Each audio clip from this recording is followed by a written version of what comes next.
اللہ الرحمن الرحیم۔ پہلے سبق میں یہ بات تھی، امت مسلمہ کی ایمانیات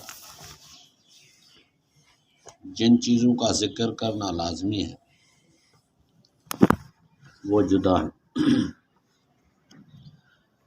اور شیعہ مذہب میں جن چیزوں کو اپنے ایمانیات میں ذکر کرنا لازمی ہے وہ جدا ہے۔ شیعہ مذہب میں توحید، عدل، نبوت، امامت، قیامت، 5 چیزوں کو ذکر کیا گیا۔ اس میں کتاب اللہ پر ایمان کو ذکر میں نہیں کیا، اور نہ ہی کتاب اللہ پر ایمان کو کسی فروعی مسئلے میں یا فروعات میں ذکر کیا گیا ہے۔ ایمانیات میں بھی نہیں، فروعات میں بھی نہیں، اعمال میں بھی نہیں۔ تو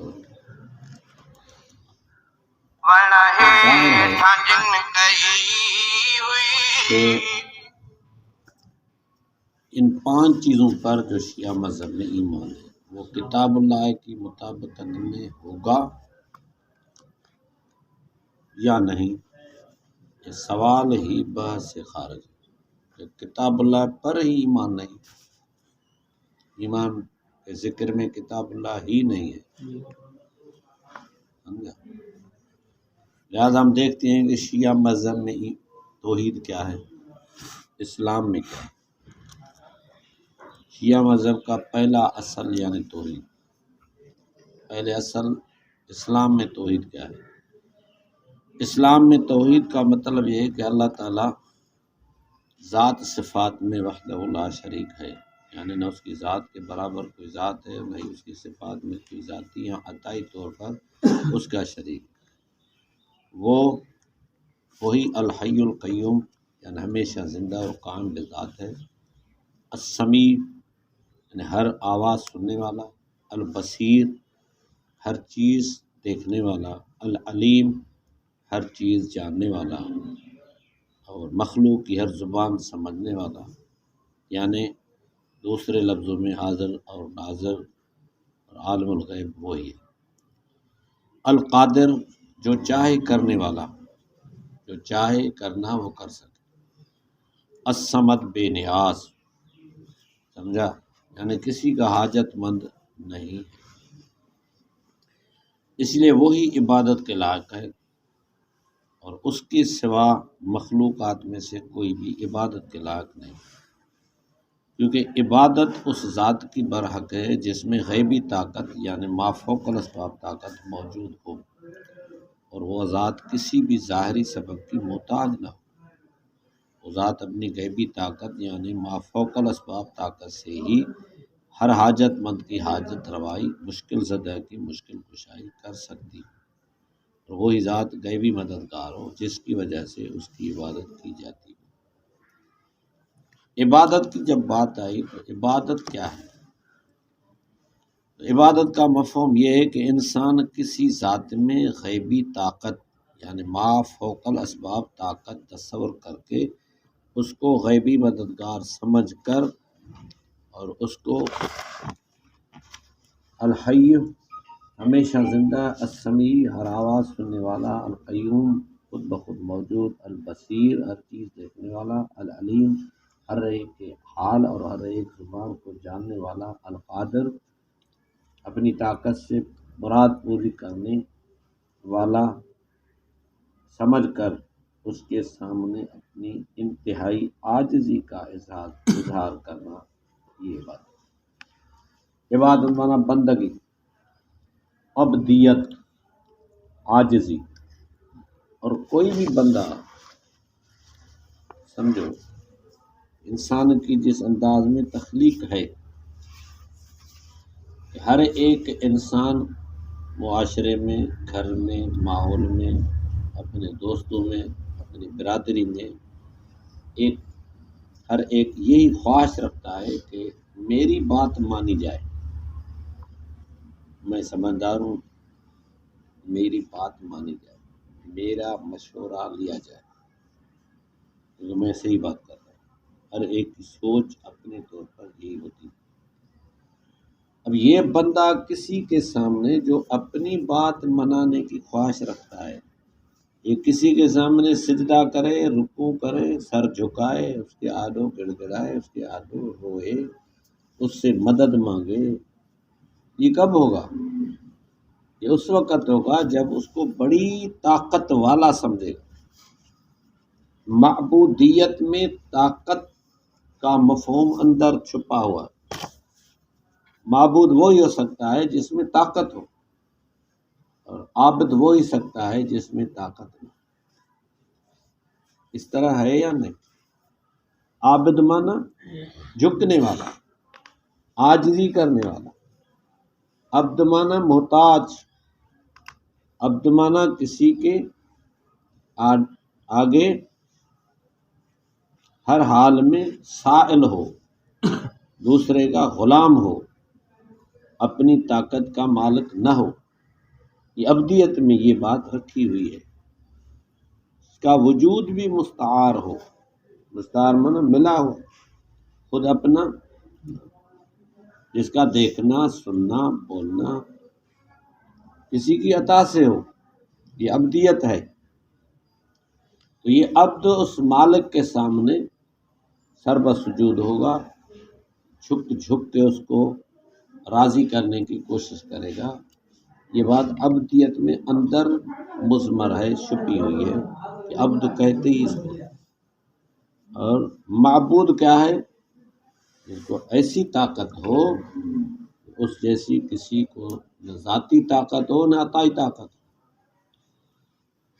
اس کو کسی کی پرواہ اور محتاجی نہ ہو، جو سب کچھ خود اکیلے سر کر سکتا۔ عبد اور معبود کو سمجھنا ضروری ہے۔ جب ہم نے عبد اور معبود کو سمجھا تو عبد کو عبد ہی مان کر زندگی گزاریں گے، اس کو کبھی معبود نہیں سمجھیں گے۔ جب عبد کو معبود سمجھا گیا تو اس شریعت کے لحاظ سے سب سے بڑا فتنہ یہ قتل سے اور غارت گری سے، ڈاکے سے، لوگوں کو پریشان کرنے سے، دوسری چیزوں میں، ان سب گناہوں سے بڑا گناہ یہ ہے کہ عبد کو معبود سمجھے، عبد کو اوپر لے جا کر معبود کو نیچے کر کے دونوں کو کسی نہ کسی کیفیت میں برابر رکھے۔ سب سے بڑا ظلم یہی شرک ہے، اور یہی سب سے بڑا، اس چیز کو سمجھنا ضروری ہے کہ عبد کیا ہے، معبود کیا ہے۔ یہی ہے کہ الہ کی معنی عموماً معبود کرتے ہیں۔ معنی الہ کیا ہے؟ الہ ایک ہی ہے، تو معبود بھی ایک۔ دوسرے سارے عبد ہیں، عبادت گزار ہیں، عبادت کرنے والے، یعنی دوسرے سارے کے سارے اسی کے محتاج ہیں۔ اب جو اپنی جان کے لیے، اپنے حال کے لیے، اپنی قسمت کے بنانے کے لیے، اپنے آپ کو تندرست دینے کے لیے اللہ تعالیٰ کے محتاج ہیں، وہ دوسرے کو یہ چیزیں دے سکتے ہیں؟ جو اپنی ذات میں عقل، نظر، فہم، فراست، چلنا پھرنا، اٹھنا بیٹھنا، کھانا پینا، تندرستی، خوشی، یہ ساری چیزوں میں وہ خود محتاج ہیں اللہ کے۔ لا یستطیعون نصرہم ولا انفسہم، ایسے معاملے میں وہ دوسروں کی تو مدد نہیں کرتے، خود اپنی بھی نہیں کر سکتے۔ ان چیزوں میں ان کے اختیار میں بس یہی ہے کہ وہ اللہ سے دعا مانگے اور ماتحت الاسباب کوشش کریں۔ باقی نفع اور نقصان کس کے ہاتھ میں؟ اللہ کے ہاتھ۔ تندرستی یا بیماری اللہ کے ہاتھ میں، رزق کو بڑھائے یا کم کرے اللہ کے ہاتھ میں، اولاد دے یا نہ دے اللہ کے ہاتھ میں، جتنی وہ عقل عطا کرے، جتنی وہ عزت عطا کرے، جتنا وہ فہم عطا کرے، جتنا وہ حسین پیدا کرے، جتنی وہ عمر بنائے، جتنی وہ اولاد دے، جتنا وہ نفع دے، جتنی وہ فتوحات عطا کرے، ساری چیزیں اللہ کا، وہ معبود ہے، یہ عبد ہے۔ جو یہ چیزیں اپنے آپ کے لیے بھی نہیں کر سکتا، دوسروں کے لیے کر سکتا ہے؟ قطعاً نہیں۔ تو عبادت میں کہ مفہوم میں یہ عاجزی رکھی ہوئی ہے، بندہ عاجز ہوتا ہے، دوسرے کا محتاج ہوتا ہے، اور اس کو غیبی مدد کے لیے پکارنا لسانی عبادت ہے، جیسا کہ حدیث پاک میں الدعاء مخ العبادہ، دعا عبادت کا مغز ہے، اور دعا کرنے والا اپنے حال سے بتاتا ہے، حال سے تبلیغ کرتا ہے، قال سے بھی تو کرتا ہے، زبان سے بھی کرتا ہے، اپنے حال سے یعنی اپنے فعل سے بھی تبلیغ کرتا ہے۔ کیا؟ جب وہ ہاتھ اٹھا کر کسی کو پکارتا ہے کہ تو میری مدد فرما، تو مجھے روزی میں برکت عطا فرما، میری پریشانی کو دور فرما، مجھے صالح اولاد عطا فرما، اور مجھے تندرستی عطا فرما، اور مجھے کامیابی عطا فرما، اور مجھے خوشیاں عطا فرما، تو یہ مانگنے والا اپنے حال سے بتا رہا ہے کہ یہ ساری چیزوں میں سے کوئی ایک چیز بھی میرے پاس نہیں ہے، جس سے پکار کر مانگتا ہوں یہ اسی کے ہاتھ میں۔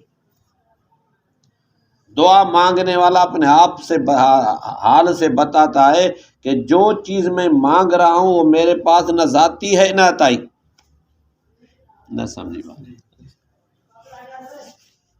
ذاتی بھی نہیں ہے، عطائی بھی نہیں ہے۔ اگر عطائی ہوتی تو پھر مانگتا کیوں؟ یہ بات سمجھی؟ کسی کے پاس کسی کو اولاد نہ ہو تو وہ دعا کرے گا یا اللہ مجھے اولاد عطا فرما، اس طرح ہے یا نہیں؟ کیوں کہ اولاد نہیں ہے۔ اگر کسی کو بیٹیاں ہیں بیٹا نہیں تو وہ اس طرح نہیں کہے گا یا اللہ اولاد عطا فرما، نہ، یا اللہ بیٹا عطا فرما، کیوں کہ بیٹا نہیں ہے۔ اس طرح ہے کہ نہیں؟ اگر ایک بیٹا ہوگا اور دوسرے کی بھی دعا مانگ رہا ہے تو یہ نہیں کہے گا یا اللہ بیٹا عطا فرما، نہ، دوسرا بیٹا عطا فرما، کیونکہ دوسرا نہیں ہے نا۔ تو مانگنے والا جو چیز مانگ رہا ہے وہ بتا رہا ہے کہ وہ چیز میرے پاس ذاتی تو نہیں، عطائی بھی نہیں ہے۔ مشرک ہمیشہ ذاتی اور عطائی کا ڈھونگ رچا کر لوگوں کو گمراہ کرتے ہیں۔ مانگنے والا جو چیز مانگ رہا ہے وہ اس کے پاس اگر عطائی ہوتی پھر بھی نہ مانگتا، کیونکہ جواب آتا دی تو ہے میں نے تجھے، پھر کیوں مانگتا ہے؟ یا اللہ اولاد دے، رب حبلی من الصالحین، اللہ کا نبی خلیل اولاد مانگ رہا ہے نہیں ہے نا اولاد۔ اگر عطائی طاقت ہوتی تو اللہ تو فرماتا کہ تجھے طاقت تو میں نے دی، اپنے آپ کو اولاد دے، میرے سے کیوں مانگتا ہے؟ وَإِذَا مَرِضْتُ فَهُوَ يَشْفِينِ، بیمار ہو جاؤں گا تو شفا مجھے اللہ دے گا۔ من ذاتی بھی نہیں ہے، عطائی بھی۔ اگر عطائی ہوتی تو جواب آتا تجھے طاقت تو میں نے دی ہے، اپنے آپ کو تندرست کر، نہ ذاتی ہے نہ عطائی۔ سمجھا؟ یہ بات خوب سمجھو کہ جو لوگ کہتے ہیں عطائی طاقت ہے، یہ ایک ڈھونگ رچاتے ہیں دھوکہ دینے کے لیے، کیونکہ اللہ تعالیٰ جو چیز عطا کرتا ہے اس کی عطا سے وہ چیز خود ذاتی بن جاتی ہے۔ اس طرح ہے کہ نہیں؟ جو چیز اللہ تعالیٰ کی طرف سے عطا ہے وہ کیا ہے؟ اس کی ذاتی ہے، بس ذاتی بن گئی۔ اب جہاں بھی کسی کو کرے وہ کر سکتا ہے۔ عقل کو جہاں استعمال کرے اللہ نے عطا کیا ہے، آنکھوں کو جس طرح استعمال کرے اللہ نے عطا کیا ہے دیکھنا، کانوں سے سنتا ہے اللہ تعالیٰ نے عطا کیا ہے، جہاں چاہے اس کو استعمال کر سکتا ہے۔ پھر شریعت نے بتا دیا کہ کس جگہ اس چیزوں کو استعمال کرنے سے ثواب ہوگا اور کس جگہ استعمال کرنے سے گناہ ہوگا، یہ امتحان ہے آپ کا۔ اس چیز کو سمجھو کہ جو دعا مانگ رہا ہے وہ چیز اس کے پاس موجود نہ ذاتی ہے نہ عطائی ہے، اور یہ عبادت ہے، کیونکہ دعا کرنے والا اپنے آپ کو انتہائی مجبور کر کے پیش کرتا ہے، کبھی کبھی دعا میں رو پڑتا ہے، یہ مجبوری سے روتا ہے نا، یہ عاجزی ہے یا نہیں؟ اس لیے دعا عبادت کا مغز ہے، سمجھا؟ اور اسی طرح اس ذات کے سامنے جس کو ہمیشہ زندہ، موجود، سمیع، البصیر، الحی، القیوم سمجھ کر اس کے سامنے سجدہ یا رکوع کرے تو یہ جسمانی عبادت ہے، یا اس کے بیت کا طواف کرے تو یہ جسمانی عبادت، یا اس کے نام پر مال تقسیم کرنا، مثلا کسی کے نام کا نذر و نیاز سبیل کرنا، یا اس کے نام پر کوئی جانور نامزد کرنا، اور یہاں پھل فروٹ میں سے حصہ نکالنا، دودھ یا مٹھائی تقسیم کرنا، اسی کے نام پر دیکھ پکا کر لوگوں میں تقسیم کرنا، منت ماننا، یہ سارے کے سارے اعمال مالی عبادت۔ اور اشہد اللہ الہ الا اللہ کہنے والا اعلان کرتا ہے کہ میں گواہی دیتا ہوں۔ گواہی کس کو کہتے ہیں؟ گواہی مانا پکی بات، پکی بات کرتا ہوں کہ میری عبادت کا اللہ کے سوا کوئی لائق ہی نہیں ہے۔ لا الہ الا اللہ کہنے والا یہ کہتا ہے میں جو بھی عبادت کروں گا صرف کس کی؟ اللہ، دوسرا کوئی بھی اس کے لائق نہیں ہے۔ یعنی ہر قسم کی عبادت صرف اللہ تعالیٰ کے لیے ہے۔ قل ان صلاتی و نسکی و محیای و مماتی للہ رب العالمین، اے میرے محبوب صلی اللہ علیہ وسلم آپ فرما دیجئے کہ میری نماز، میری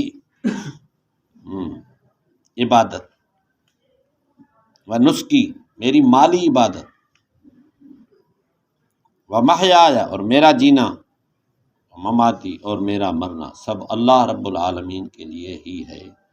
الانعام آیت نمبر 163۔ سمجھا؟ یہ عبادت کی بات رہی ہے، اللہ کے نبی کی عبادت۔ جانی اور مالی عبادت کہہ دو کہ اللہ کے لیے ہے۔ صلاۃ مانا نماز، نماز میں جتنے ارکان ہیں وہ سارے عبادت ہیں نا، اس طرح کرنا صرف اللہ کے لیے ہے، اس میں سجدہ بھی ہے، رکوع بھی ہے، پکارنا بھی ہے، دعا مانگنا بھی۔ اور نسکی میری مالی عبادت صرف اللہ تعالیٰ کے لیے ہے۔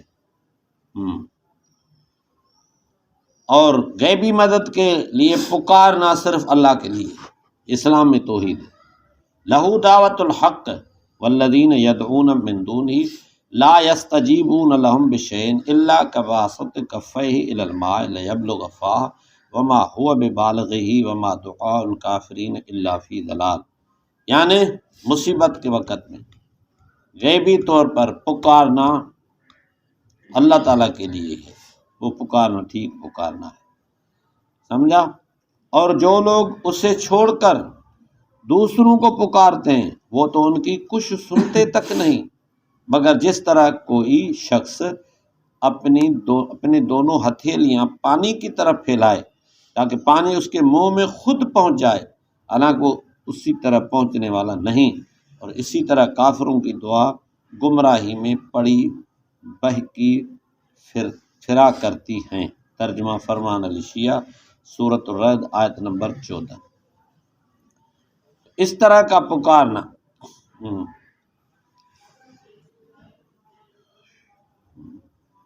اگر کوئی مخلوق کو غیبی مدد کے لیے پکارتا ہے تو اس کی پکار پوری نہیں کر سکتے، جس طرح پانی کہنا نہیں مان سکتا۔ اور یہ پکارنا بھی صرف اللہ کے لیے ہے۔ ایاک نعبد و ایاک نستعین، خدایا ہم تیری ہی عبادت کرتے ہیں، تجھ ہی سے مدد چاہتے ہیں۔ ترجمہ فرمان علی شیعہ، ومن نصر الا من عند اللہ، الانفال آیت نمبر 10۔ یاد رکھو مدد خدا کے سوا اور کے ہاں سے کبھی نہیں ہوتی، یعنی یہ کوئی ایسی مدد ہے نا جو خدا کے سوا اور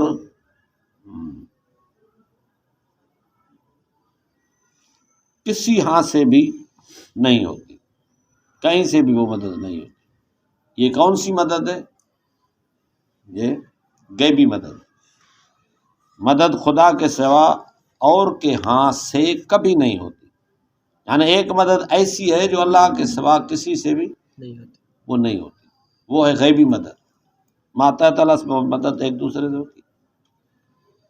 مصیبت کے وقت ہر دور کے رسول اور مومن اللہ ہی کو پکارتے تھے، مثلا حتیٰ یقول الرسول والذین آمنوا معہ متی نصر اللہ الا ان نصر اللہ قریب۔ ترجمہ، انہیں طرح طرح کی تکلیفوں، فاقہ کشی، محتاجی اور بیماری نے گھیر لیا تھا، اور زلزلے میں اس قدر جھنجھوڑے گئے کہ آخر عاجز ہو کر پیغمبر اور ایمان والے جو ان کے ساتھ تھے کہنے لگے دیکھو خدا کی مدد کب ہوتی ہے۔ جواب آیا گھبراؤ نہیں، خدا کی مدد یقیناً بہت قریب ہے۔ البقرہ آیت نمبر 214۔ ترجمہ فرمان علی شیعہ۔ اور منت صرف اللہ تعالیٰ کا حق ہے، یہ اسلام میں توحید کی بات چل رہی ہے۔ وما انفقتم من نفقۃ او نذرتم من نذر فإن اللہ یعلمہ وما للظالمین من انصار۔ ترجمہ، اور تم جو کچھ بھی خرچ کرو یا کوئی منت مانو خدا اس کو ضرور جانتا ہے، اور یہ بھی یاد رہے کہ ظالموں کا یعنی جو خدا کا حق مار کر اوروں کی نظر کرتے ہیں، کیا کرتے ہیں؟ نظر مانا منت، منت نظر نیاز، نظر مانا منت، منت اوروں کی نظر کرتے ہیں، قیامت میں کوئی مددگار نہ ہوگا۔ البقرہ آیت نمبر 270۔ ترجمہ فرمان علی شیعہ۔ یہ اس نے کہا ہے، یاد رہے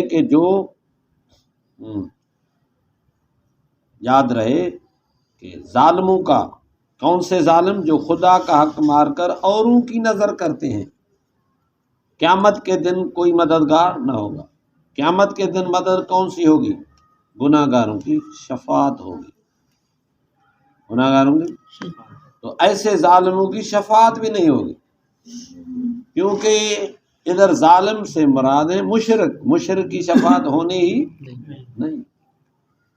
پریشان حال کی پکار کو قبول کر کے اللہ ہی مصیبت دور کرتا ہے۔ مثلا امن یجیب المضطر اذا دعاہ ویکشف السوء، بھلا وہ کون ہے کہ جب مضطر یعنی پریشان حال اسے پکارے تو وہ دعا قبول کرتا ہے اور مصیبت کو دور کرتا ہے، اور تم لوگوں کو زمین میں ایک دوسرے کا نائب بناتا ہے، تو کیا خدا کے ساتھ کوئی اور معبود ہے؟ ہرگز نہیں۔ اس پر بھی تم لوگ بہت کم نصیحت و عبرت حاصل کرتے ہو۔ النمل آیت نمبر 62۔ ترجمہ فرمان علی شیعہ۔ یعنی یہ ساری چیزیں کس کے لیے ہوں؟ اللہ کے لیے، اور یہ طاقت صرف کس کو ہے کہ پریشان حال کی پریشانی کے وقت میں دعا قبول کر کے مصیبت دور کر سکے، یہ صرف کس کی طاقت ہے؟ اللہ۔ اسلام میں یہ توحید ہے۔ خلاصہ ان چیزوں کا یہ ہوا کہ غیبی مدد کے لیے پکار صرف اللہ کا حق ہے، دوسرا پریشان حال کی پکار کو قبول کر کے اللہ ہی مصیبت دور کرتا ہے، منت صرف اللہ ہی کا حق ہے، ہر دور کے ہر رسول اور تمام مومنین نے غیبی مدد کے لیے صرف اللہ ہی کو پکارا ہے، اور اللہ کے سوا کو کہیں سے بھی غیبی مدد ہو ہی نہیں سکتی، اور غیبی مدد کے لیے مخلوق میں سے کسی کو پکارنا پانی کو پکارنے کی طرح ہے، جس طرح پانی کسی کی پکار پوری نہیں کر سکتا، اسی طرح مخلوق میں سے کوئی بھی غیبی مدد کے لیے پکارنے والے کی پکار کو پورا نہیں کر سکتا۔ اسلام میں توحید کے مفہوم کو سمجھنا، اس کو یاد کرنا اور اس پر پوری محنت سے غور فکر کرنا ضروری ہے۔ اور اس کے بعد ہم مذہب شیعہ کی کتابوں سے کی کچھ عبارتوں کے نقل کرتے ہیں اور دیکھتے ہیں کہ شیعہ مصنفین نے توحید باری تعالیٰ کا کتنا لحاظ رکھا ہے۔ یہ بعد میں پتہ چل جائے گا کہ شیعہ مصنفین نے اس بارے میں کس طرح اللہ تعالیٰ کی توحید کا لحاظ رکھا ہے یا نہیں، یہ بعد میں انشاءاللہ۔